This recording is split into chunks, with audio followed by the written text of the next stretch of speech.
સદગુરુદેવની જય. સદગુરુ શ્રી કરશન રામ મહારાજની જય. સત્ય સનાતન ધર્મની જય. નામ નિરંજન ઠામ ઠાલું નહીં, મૂર્તિ અનંત અપાર, ગુરુજીના વચન થકી થાય બેડો પાર. સર્વે જ્ઞાની હંસો અને જિજ્ઞાસુ આત્માઓને વંદન સાથે જય ગુરુદેવ. મિત્રો, આજે નિરાજ સત્ય જ્ઞાન ધારાના આચાર્ય શ્રી અને મારા સદગુરુ મહારાજ એવા કરશનરામ મહારાજની એક ગુરુમુખી વાણીને આજે મતિ અનુસાર સમજવાનો પ્રયત્ન કરવો છે. આ વાણી કરશનરામ મહારાજની સ્વ અનુભવની વાણી છે. પોતાના સદગુરુ શ્રી તુલસીરામ મહારાજના શરણે જઈને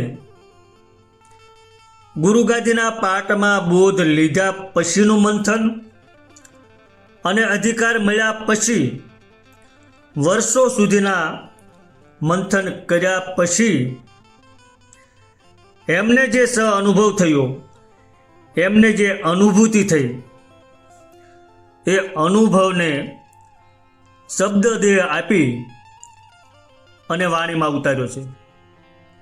એમને ઘણી વાણી લખી છે, એમાંની એક વાણીને આજે સમજવાનો પ્રયત્ન કરવો છે.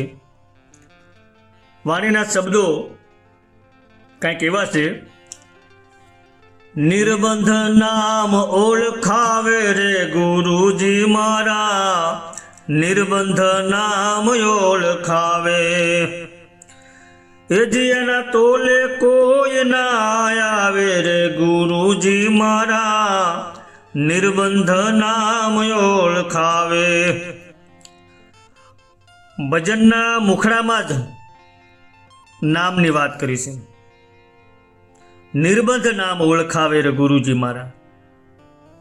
શિષ્ય સદગુરુના શરણે નામદાન લેવા માટે જાય છે એવું આપણે કહીએ છીએ. તો આ નામ એટલે શું? વળી નિર્બંધ નામ કીધું છે તો કોઈ વસ્તુ, વ્યક્તિ, કોઈ પદાર્થ કે સ્થળના જે નામ છે એ પણ બધા નામ જ કહેવાય. પણ એ નામની અહીં વાત જ નથી. તો અહીં તો મૂળ નામની વાત છે, નિર્બંધ નામની વાત છે. જે નામના આધારે ભવસાગર તરી જવાય છે, જે નામ થકી જન્મ મરણના ફેરા મટી જાય છે, એ નામની વાત કરી છે. એટલે સંતો કહે છે કે કલિયુગે કેવલ નામ આધારા, જપત જપત નર ઉતરે ભવ પારા. તેથી આગળ કીધું છે કે નામ જ કાશી, નામ જ ગંગા, નામ જ તીર્થ ધામ, ચચરાચરમાં નામ અવિસળ, ઠાલું ન મળે ઠામ. આવું વ્યાપક નામ છે. જે કાંઈ છે જગતમાં એ બધો નામનો જ પ્રતાપ છે. અને મુક્તિ મોક્ષ એ નામ થકી જ સંભવે છે. વળી અહીં નિર્બંધ નામ કીધું છે એટલે કે એને કોઈનું બંધન નથી, એને કોઈના આધારની જરૂર નથી. એ નિરાધાર છે છતાં સર્વાધાર છે. નિરાધાર છતાં બધાનો આધાર છે. એવા સોહમ શબ્દરૂપી નામની ઓળખ સદગુરુ મહારાજ કરાવે છે. આમ તો જો કે એને કોઈ નામ જ નથી, અનામી છે. છતાંય આપણા જેવા જિજ્ઞાસુઓને સમજાવવા માટે સંતોએ નામ, જીનામ, વચન એવા નામ આપ્યા છે. એ નામની ઓળખ કરવા માટે જ ગુરુ શરણે જવું પડે છે. આ નામની તોલે કોઈ ના આવી શકે. એની કોઈની સાથે તુલના જ થઈ શકે એમ નથી. અને એટલે ગંગા સતી બાઈએ કીધું છે કે 14 લોકથી વચન છે ન્યારું પાનબાઈ, એની તો કરી લ્યો ઓળખાણ રે, યથાર્થ બોધ વચનનો સુણો પાનબાઈ, મટી જાય મનની તાણા વાણ રે. કરચન મહારાજ કહે છે કે મને મારા સદગુરુ મહારાજે આવું નિર્બંધ નામ ઓળખાવી દીધું છે. હવે આગળ કહે છે, સદગુરુના શરણે જાવે તે માણા તરત બની જાવે, સદગુરુજી મારા નિર્બંધ નામ ઓળખાવે. એ નામ રૂપ ગુણથી પર પોતે બોલે ને બોલાવે, ગુરુજી મારા નિર્બંધ નામ ઓળખાવે.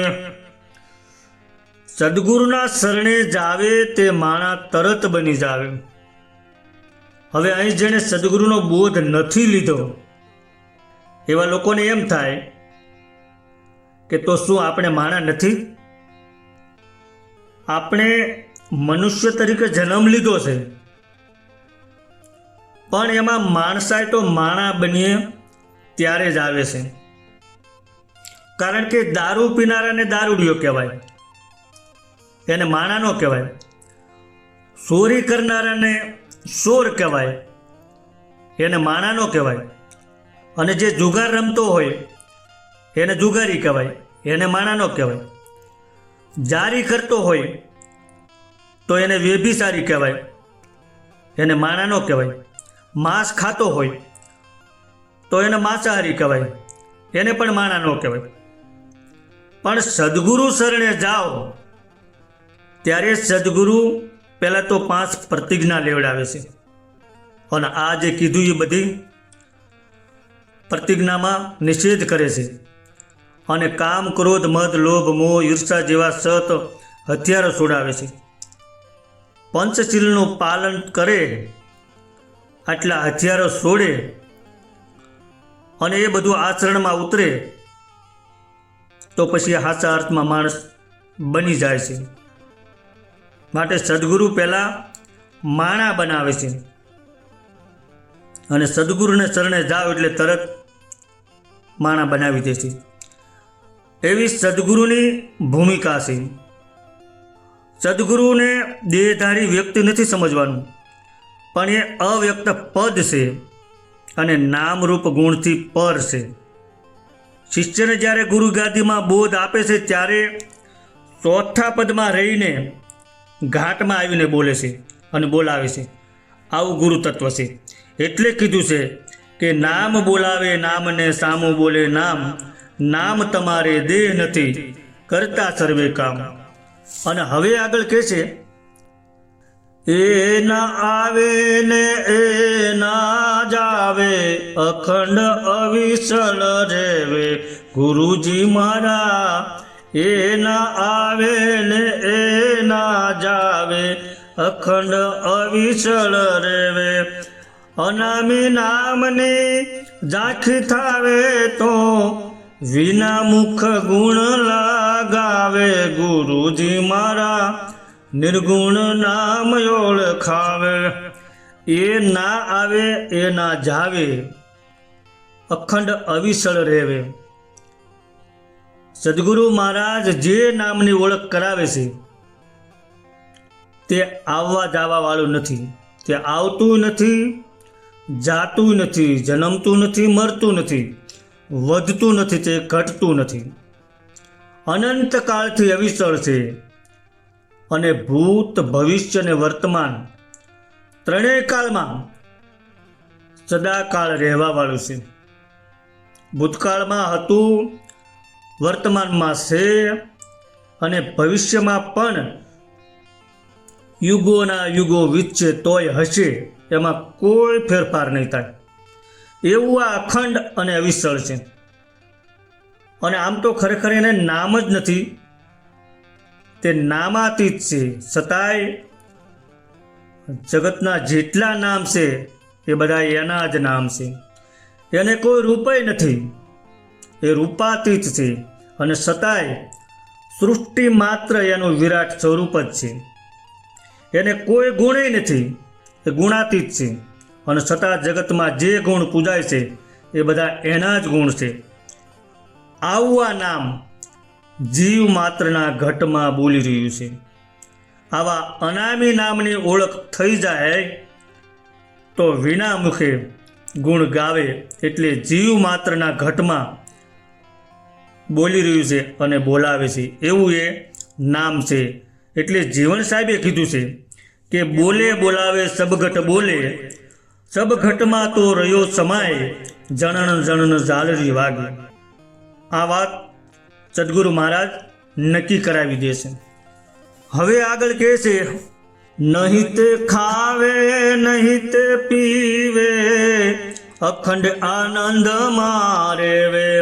નહીં તે ખાવે નહીં તે પીવે, અખંડ આનંદ મારે વે. મૂળ સ્વરૂપ જ્યારે નક્કી થાય, મૂળ સ્વરૂપ જ્યારે નક્કી થાય ત્યારે મારાપણું મટી જાવે. ગુરુજી મારા નિર્ગુણ નામ ઓળખાવે. અનામી અવિનાશી આત્માને ઓળખવાનો છે. એ ખાતો નથી, પીતો નથી અને અખંડ આનંદ સ્વરૂપ છે. એ જ્યારે નક્કી થઈ જાય અને પોતાના પરમ સ્વરૂપનું ભાન થઈ જાય કે હું દેહ નથી, આત્મા છું, અને આત્મભાવમાં સ્થિર થઈ જાય તો પછી તારા સિવાય કાંઈ નથી, તું પોતે જ છે એવી સમજણના ઘરમાં આવી જાય ને પછી મારું તારું બધું જ મટી જાય છે. છેલ્લે દાસ ભાવથી કહેશે, દાસ કરશન કહે ગુરુ શરણે જાવે, કર્યા કર્મ મટી જાવે. દાસ કરશન કહે ગુરુ શરણે જાવે, કર્યા કર્મ મટી જાવે. તુલસી રામ ગુરુની કૃપા થાવે તો અકર્તા પદ મારે વે. ગુરુજી મારા નિર્ગુણ નામ ઓળખાવે. કરશનરામ મહારાજ કહે છે કે ગુરુના શરણે જવાથી કરેલા બધા કર્મ મટી જાય છે.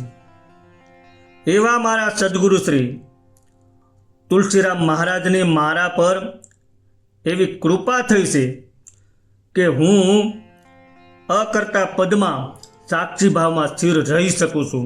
દુનિયાદારીની કોઈ ઝંઝટ કે ચિંતા મને હવે વળગતી નથી. હું નિત્ય નિજાનંદમાં રહી શકું છું એવું એમનું કહેવાનું થાય છે. સદગુરુ ભગવાનની જય.